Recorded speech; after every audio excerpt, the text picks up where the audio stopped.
y'all, and welcome back to a new devotion. We're going to be reading from our devotional Turning Points with God by David Jeremiah. Today's devotion comes from page 171. I keep forgetting to add the page when I'm speaking, and I'm so sorry about that, but it comes from page 171. The title is Coffee Stains. Very intriguing because I love my coffee. And the scripture really grabs me too. Without even knowing what the devotion's about. Our scripture is coming from Genesis chapter 50 and verse 20. And as always, I will be reading that from my King James Bible. And it says, Genesis chapter 50 and verse 20, "But as for you, ye thought evil against me, but God meant it unto good, to bring to pass as it is this day, to save much people alive." Wow. J.I. Packer wrote, "Our God is a God who not merely restores, but also takes up our mistakes and follies into his plan for us and brings good out of them." Many people have trouble forgiving themselves because the scars of the sin remain in their lives and relationships. But don't underestimate God's grace. Joseph's brothers chastised themselves for their past sin, but Joseph reassured them that the Lord had turned even their vicious betrayal and evil deeds into something good. Remember the old story of the artist and the coffee? A painter was drinking coffee in a French cafe. One of his companions became enraged and threw his coffee against the wall, creating an ugly stain.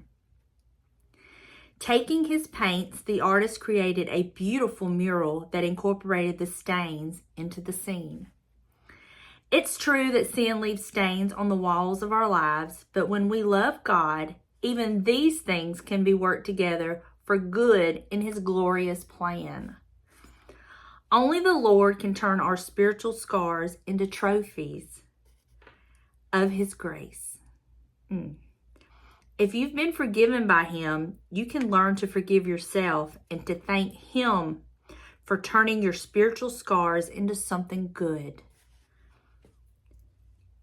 He most graciously overrules our folly and causes the influence of our self-chosen circumstances to work for our spiritual benefit. That's a quote by C.H. MACKINTOSH. Wow. Woo! This is such an amazing devotion. And honestly, God continues to amaze me on so many levels. But as I'm recording this devotion, the devotion went up today on Witnesses of Jesus. And somebody had made a comment, and I commented back to them in response to their comment about how the devil will remind us, glorify us, our failures. But God will glorify and show us how far we've come in him.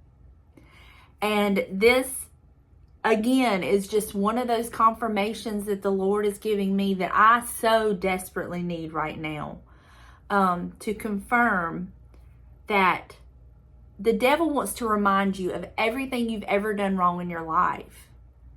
But God has used all of those things, whether we even realize it or not. He has used every mistake in our life and worked it for our good.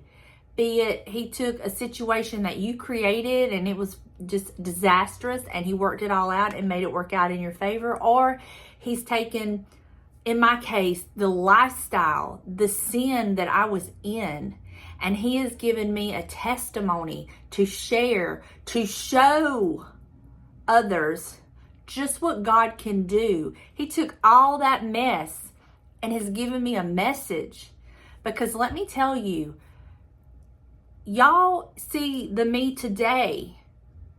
Y'all don't know. And so many of y'all tell me y'all can't even picture or get in your mind or even understand how the person I talk about who I was is the same person that's sitting here talking to you today, and good. I'm glad you didn't know that person. But there are so many that don't know this me because they only know that me because I've not seen them. I've lost contact with them, whatever the case may be. But God took a wretch of a human being that was so corrupt and in sin, was a complete mess, and is doing a work in my life. Now, that being said, don't think the devil don't try to give me grief. Don't think that I don't receive backlash when I get on here and I testify of the goodness of God.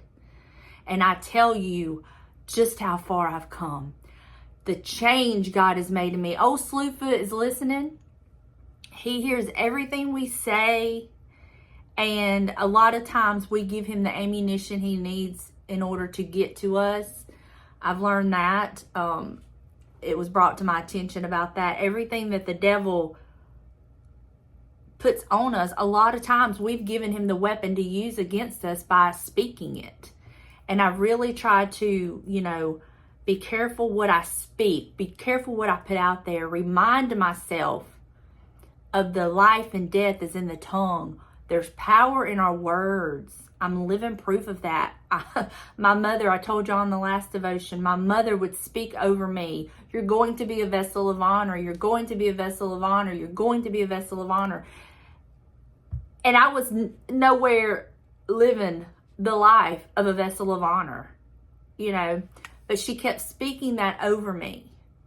And another thing that happened that she realized years ago, I had been married several times, and I was very young with my first marriage. There's a whole lot of stuff I'm not going to get into all of that, but to show that there's power in your words, she would call me her little Elizabeth Taylor because I would marry and divorce.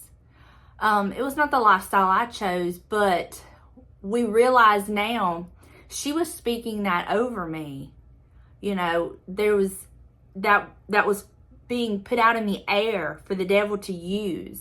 So that just goes to show, just in two situations, just in my life alone, where life and death is in the tongue, what you speak over the situation, you're putting out there. And here recently, so recently in my recovery and some other situations that's come up in my family, I have begun to speak life and healing.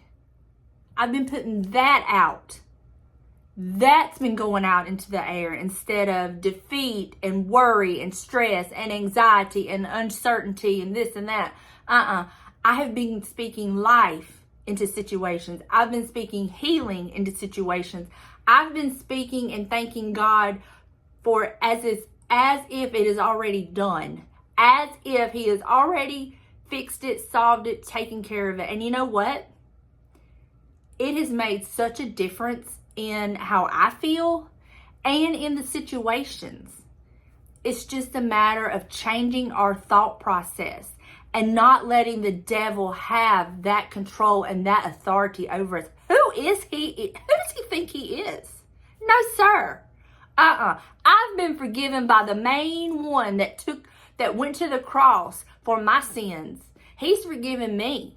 And anytime I mess up and he convicts my spirit and I ask him to forgive me, it's done. He does it.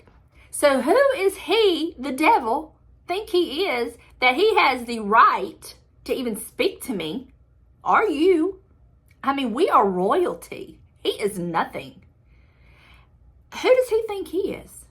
He has no right or authority to speak to me. And I have been treating him as such. And that does not say that doubt does not creep in. That does not say that, my life is just perfect and there's no situations that come up that really bring me to my knees, that really I fall on my face before God. No. But you know what? In changing my mindset and the way I speak about situations has totally changed me as I'm in those situations. God is teaching me so much as I'm going through things. I had a situation come up with a family member last week. And bear in mind, I don't say this as an out for me, but I am still weak in my body. I still have a lot of healing to do. But when things come up, you just got to do what you got to do. You know what I'm saying? And at this particular time, when this situation come up, I was feeling really bad. I was really tired. I was weak. But I knew I had to reach the throne of God about this situation because it was a big deal. It was a big deal. And I was talking to my mom on the phone about it. And I said, you know what? I got to go. I'm talking to the wrong one about this situation. I got to go talk to God, And she understood. She said, okay. She said, I'll talk to you later. And I got off the phone with her. And I went to the throne room of God. And I fell on my face to God. Not literally. I'm talking figuratively. And I began to cry out and pray.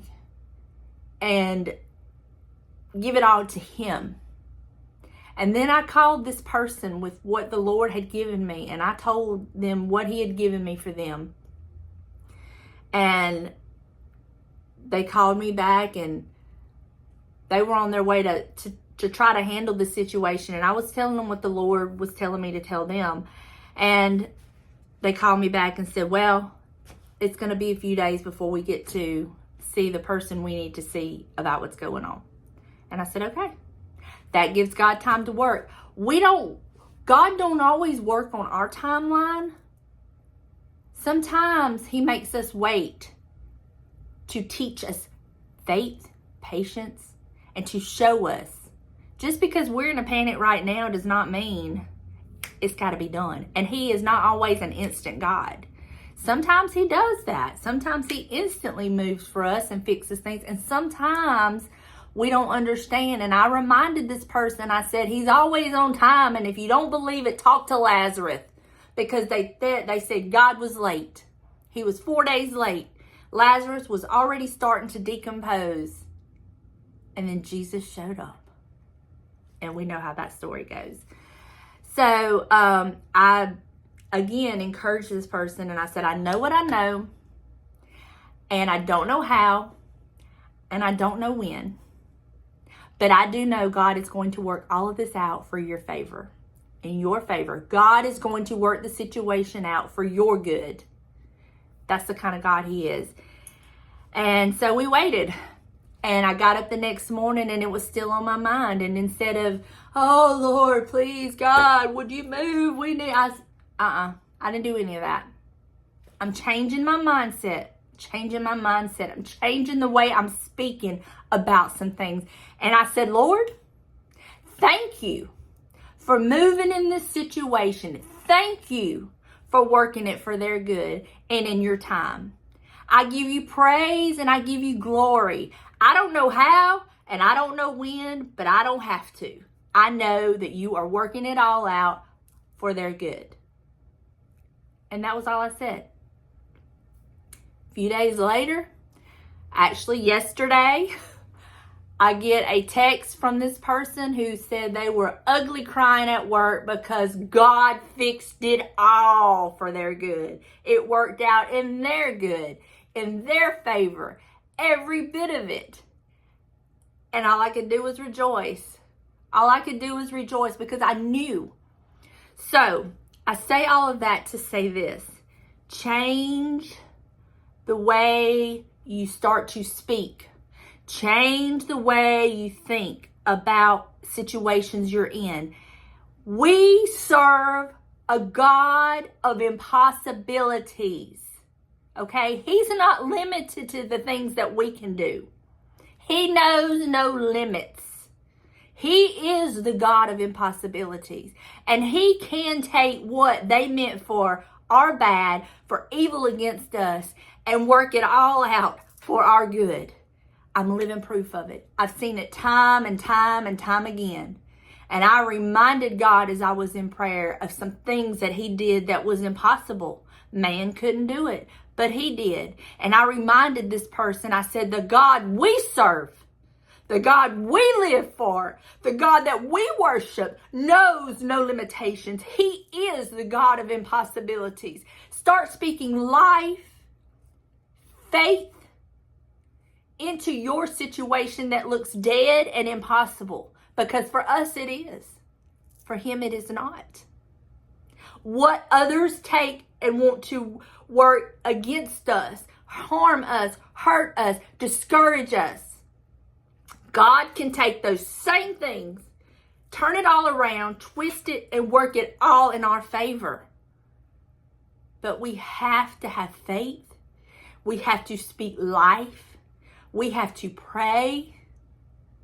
We cannot get discouraged when it doesn't look like anything is happening. We still have to speak it as though it is. As though it is. And just watch and see how God will move on your behalf. But, as I was telling this person, you have to keep a right attitude and a right spirit so he can. And that's where we have to keep this flesh under subjection, because flesh wants to get in there and worry and this and that. And I've had to practice what I'm telling you in my recovery process. I have had times come up where things has really just looked bleak, and I would have to speak life. Even though I didn't feel it, I would have to speak life and faith. Quit giving the enemy the weapons he needs and wants to use against you. Instead, change your vocabulary and start speaking life into situations. Start speaking life into dead situations and see what God will do for you. I know this might not go like 100% with this devotion, but I think it kind of does, and it doesn't matter because this is what I felt to share. I feel so strongly to share this with you. I pray with everything in me that this has encouraged you and it helps you no matter what situation you're currently in or you may find yourself in. Speak life, because the God we serve and love knows no limitations. He is the God of impossibilities. And if you don't believe so, there's a book full of miracles. And one example, I give you two. Right off the top of my, well, I can give you three right off the top of my head. He rose Lazarus from the dead. He turned water into wine. And he fed the multitude with nothing. So, that's three right off the top of my head. But this book is full of stories and things that he has done for others. And you know what? He'll do it for you too. He'll do it for me. We just got to have the faith and the discipline is the word I'm looking for. The faith and the discipline to trust him. I love you. I pray you have an amazing day. And I will see you here in the next one. Bye, y'all.